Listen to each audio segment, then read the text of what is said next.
Hello, welcome to Kunal পাত্র blog. আজকেও একটু বাগানের কাজ করব। আজকে থেকে আমাদের ওয়ার্ল্ড কাপ শুরু হচ্ছে। ইন্ডিয়া বাংলাদেশের যে খেলাটা ওটা আমি ধরবো না ম্যাচ। যারা বাংলাদেশ থেকে দেখো আমার ভিডিও, তারাও নিয়ে এদের বাংলাদেশকে সাপোর্ট করো। খেলাটাকে খেলা হিসেবেই নিও। বাংলাদেশের লোক আমাদের ইন্ডিয়ান টিমকে, ইন্ডিয়ার লোকদের গালিগালোচ করে, আবার সেই ব্যাক করে আবার ইন্ডিয়ার লোক বাংলাদেশকে গালিগালোচ করে। দেশের নামটা এরকমভাবে খারাপ করো না। হ্যালো, ওয়েলকাম টু কুনাল পাত্র ব্লগস। কেমন আছো সবাই? আশা করছি সবাই ভালো আছো। কি বলছো এরকম করে? তো এরকম করে করার একটা কারণ আছে, কারণ মা আজকে বলে দিয়েছে, অনেকদিন ধরেই বলছে যে এই যে আমার যে হোম থিয়েটারটা রয়েছে, এই হোম থিয়েটারের যে কভারগুলো আছে, কভারগুলো পরিষ্কার করার জন্য করেছিলাম। এই যে দুর্গাপুজো গেল, তারও আগের দুর্গাপুজোর সময় না কবে যেন করেছিলাম। দুর্গাপুজোর সময় করা হয়নি, কারণ মা শরীর ঠিকঠাক ছিল না, তখন ঘর ধরে অত ঠিকঠাক করা হয়নি। সেই জন্য অনেকদিন বাদে আজকে মা বলছে এটা পরিষ্কার করতে। তারপরে সাদা তো পুরো নোংরা পড়ে পড়ে ভরে গেছে।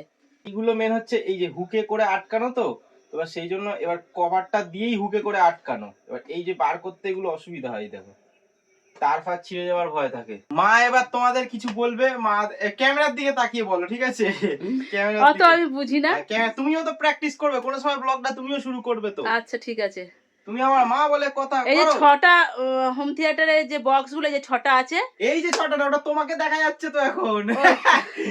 চলো 6টা আছে, আমি বললাম সবাই যে ক্ল্যাপ, সবাই ক্ল্যাপ, হাততালি করে দাও মায়ের জন্য। দেখো, আরে ক্যামেরার দিকে তাকাও। আরে তাকিয়ে আছি। হ্যাঁ ঠিক আছে, তাহলে ক্যামেরার দিকে তুমি তাকালে তার মানে কি সবার সাথে তুমি কানেক্ট করতে পারছো। আচ্ছা 6খানা যে হোম থিয়েটারে যে বক্স গুলো আছে এখন খুলছে।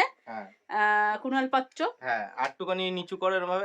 কুনাল পাত্র খুলছে। হ্যাঁ। এই জন্য আমি আজকে 1 মাস ধরে বলছি যে খোল খোল খোল খোল খোল খোল, এগুলো কাচতে হবে। নোংরা হয়ে গেছে সাদা, অথচ মনে হচ্ছে কালো পুরো। আচ্ছা, আর বলো। এই যে বদের বাসা, আমার কাজ কিছু করে দেয় না, খালি সারাদিন ব্লগ নিয়ে আছে, অথচ এগুলো যে খুলতে হবে কাচতে হবে সেটা যায় না। আমি তো হাত পাবো না, ওই জন্য ওকে দিয়েই করাতে হচ্ছে। মাকে কেমন লাগছে গো দেখতে? থেমে গেছি। কাট কাট কাট কাট। अरे कहना क्या चाहते हो? কেমন লাগছে গো দেখতে একখানা। বক্সগুলোতে কভার না পরিয়ে রাখলেই ভালো লাগে, কিন্তু কি আর করা যাবে, নতুন নোংরা পড়ে যাচ্ছে। আর যেখানে সিনারিটা দেখতে পাচ্ছ, ওখানে ভাবছি আমাদের 3 জনের একটা বড় ফ্রেম লাগাবো। হ্যাঁ, এর আগে একটা বিয়ে বাড়িতে ছবিও তুলেছিলাম 3 জনের, আর ক্যামেরাম্যানকে বলেছিলাম দিতে, কিন্তু ক্যামেরাম্যান দেয়নি। কি আর করা যাবে, দেখি পরে যদি কোনো সময় ভালো ছবি তুলি, ওই সিনারিটার জায়গায় একটা বড় ফ্রেম করে আমাদের 3 জনের ছবি আটকাবো। আজকেও একটু বাগানের কাজ করব, তোমাদের দেখাচ্ছি সবটা। আগের দিনের শাবল আর কাস্তে ছিলই, নিয়ে নিয়েছি। দেখতেই পাচ্ছ, চাষি চাষি ভাব লাগছে, কিন্তু কি করব। চলো আগের দিন যেখানে কাজ করেছিলাম ওখানে আগে যাই, তারপর তোমাদের দেখাচ্ছি। এইখানে আছে হচ্ছে একটা বাহারি গাছ, যেই গাছটাকে কাটবো। এটা দেখতে পাচ্ছ তো মধ্যিখানে রয়েছে। এই ডালগুলো কেটে, মানে গাছটা কেটে ডালগুলো সবের ফাঁকে ফাঁকে সব কটা জায়গায় বসিয়ে দেবো, যে কটা জায়গায় হয়। গাছটা বেশ অনেকটাই বড় হয়ে গেছে, তাই ডালগুলো যদি ছোট ছোট করে কাটি সব জায়গাতেই হয়ে যাবে। এর আগেও ডাল কেটে জলে ভিজিয়ে রেখেছিলাম, কিন্তু সেই ডালগুলো সব পচে গেল কেন বুঝতে পারছি না। কারণ এই গাছের ডাল যদি জলে ভিজিয়ে রাখি শেকড় বেরিয়ে যায়, কিন্তু কেন হলো না কে জানে। এবার ডালগুলোকে আরেকটু ছোট ছোট করে নেবো, কারণ আমার যা আন্দাজ বলছে 50 টুকরো ডাল লাগবে, কারণ এক একটা খোপে 3 টুকরো 4 টুকরো করে বসাতেই হবে। আর আগের দিনের স্টাইলেই বসাবো, শাবল দিয়ে গর্ত করে নেবো, কারণ মাটিগুলো একদমই ভিজে আছে, তাড়াতাড়ি হয়ে যাবে।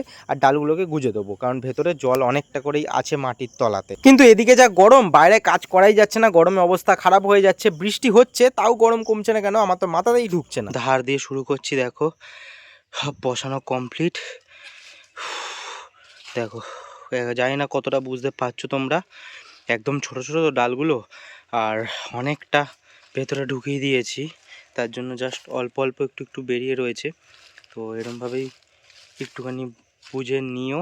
এরপরের আপডেট তোমাদের আবার দেব যখন এর থেকে ডালপালা বেরোবে। জানি না সব কটা বাঁচবে কি না, আশা করছি বেঁচে যাবে, কারণ হচ্ছে পুরোটাই ভিজে মাটি, এখনও নিচে মাটিতে জল রয়েছে। তো চলো যাওয়া যাক, কাজ কমপ্লিট। আমার অবস্থা ভীষণ খারাপ, গরমে পারাই যাচ্ছে না, এত জল তেষ্টা পেয়েছে, মানে ঘাম পুচ্ছি ঝরেই যাচ্ছে, এত অস্বস্তি লাগছে। যাই হোক, তোমরা বলো কেমন লাগলো পুরোটা। এবার আরেকটু গাছপালার কাজ করে নেবো। আমার ফিশ পন্ডের এই গাছগুলো একটু বেশি বড় হয়ে গেছে, তাই কাটিং করে দেবো যাতে সুন্দর দেখতে লাগে আর ডালপালাও ছাড়ে। গোলাপ গাছের এই ফুল দুটো শুকিয়ে গেল, সেটা আগেই তোমাদের বলেছি। আজকে এগুলোকে কেটে দেবো যাতে পাতা গজায়, কারণ এই ফুলগুলো আর হবে না। দেখো কেটে দিচ্ছি এগুলোকে যাতে এখান থেকে আবার ডগাটা গজাতে পারে। এইটা তো পাতা বেরোচ্ছে, আরও এই সাইজগুলো দিয়ে বেরোচ্ছে। আশা করছি এবার ডগা ছাড়বে আরও। খাবার দিয়েছিলাম, তখন ডাকলাম আসছিল না, এইবার এসছে। আর যেহেতু আজকে মাছের কাঁটা দিয়ে সব দিয়ে ভাত মেখে দিয়েছি, দেখো আজকে খাচ্ছে ব্যাটারা। আজকে থেকে আমাদের ওয়ার্ল্ড কাপ শুরু হচ্ছে। হ্যাঁ, আগের দিনেরটা ইন্ডিয়া বাংলাদেশের যে খেলাটা, ওটা ওয়ার্ম আপ ম্যাচ ছিল, ওটা আমি ধরবো না ম্যাচের মধ্যে। আজকে দিয়ে খেলা শুরু। এতদিন আইপিএলের জন্য অনেক লড়ালড়ি হয়ে গেছে, এবার হচ্ছে সব ইন্ডিয়া টিমের জন্য সাপোর্ট করো সবাই, বা যারা বাংলাদেশ থেকে দেখো আমার ভিডিও তারাও নিয়ে এদের বাংলাদেশকে সাপোর্ট করো, এটুকুনি চাইবো। বাংলাদেশ অবশ্যই নেক্সট ম্যাচে ভালো খেলবে, এটা আশা রাখছি। আর যারা টুকটাক ক্রিকেট দেখো বা অল্প ক্রিকেট দেখো, তারা ভাববে আজকে তো ইন্ডিয়ার খেলা আয়ারল্যান্ডের সাথে, তো কোনো অসুবিধা নেই, ইন্ডিয়া তো আরামসে জিতে যাবে। কিন্তু এমন ব্যাপার না। যারা ভালোভাবে ক্রিকেট দেখো, ভালোভাবে ক্রিকেট ফলো করো, তারা জানো আয়ারল্যান্ড কিন্তু ভালো টিম। কারণ হচ্ছে আয়ারল্যান্ড এর আগে ইংল্যান্ডকে হারিয়েছে, আয়ারল্যান্ড এর আগে কিন্তু একে হারিয়েছে, ওয়েস্ট ইন্ডিজকে হারিয়ে দিয়েছে। তো সেই জন্য বুঝে শুনে খেলতে হবে। আর এমনিও আমেরিকার পিচগুলো কিন্তু মানে ভীষণ বাউন্স হচ্ছে, মানে আলাদা পিচ, সবার জন্যই নতুন পিচ। সেই জন্য একটুখানি প্রথম তো কয়েকটা ম্যাচ সবারই খেলতে অসুবিধা হবে। তাই যাই হোক না কেন, দেশকে সাপোর্ট করো। আর একটা কথা আমি বলতে চাই, খেলাটাকে খেলা হিসাবেই নিও। কারণ এই যখন ক্রিকেট খেলা শুরু হয়, তখন বাংলাদেশের লোক আমাদের ইন্ডিয়ান টিমকে, ইন্ডিয়ার লোকদের গালিগালাজ করে, আবার সেই ব্যাক করে আবার ইন্ডিয়ার লোক বাংলাদেশকে গালিগালাজ করে। তো দেশের নামটা এরমভাবে খারাপ করো না। আমাদের যেহেতু বাংলাদেশকে কেন নিয়ে বললাম, কারণ আমরা বাংলা ভাষীর লোক, সেই জন্যই তোমাদেরকে বললাম। বাংলাতেই যেহেতু আমাদের মেন ভাষা বাংলা, আমরা বাংলায় কথা বলি, সেই জন্যই বাংলাদেশকে নিয়ে বললাম। কারণ একটা খেলার জন্য দুই দেশের শত্রুতা করে তো লাভ নেই, আমরা সবাই এক। তো যাই হোক না কেন, এটুকুনি বলার। আর আরেকটা কথা তোমাদেরকে বলি, যারা জানো না, এই যে নিউ ইয়র্কে যে খেলাগুলো হচ্ছে আমেরিকাতে, যে খেলার পিচগুলো, এই পিচগুলো কিন্তু আগের একটা খেলা যেটা হয়েছিল ওয়ার্ম আপ ম্যাচটা ইন্ডিয়া বাংলাদেশের, সেই পিচটা কিন্তু অস্ট্রেলিয়া থেকে নিয়ে এসেছিলো।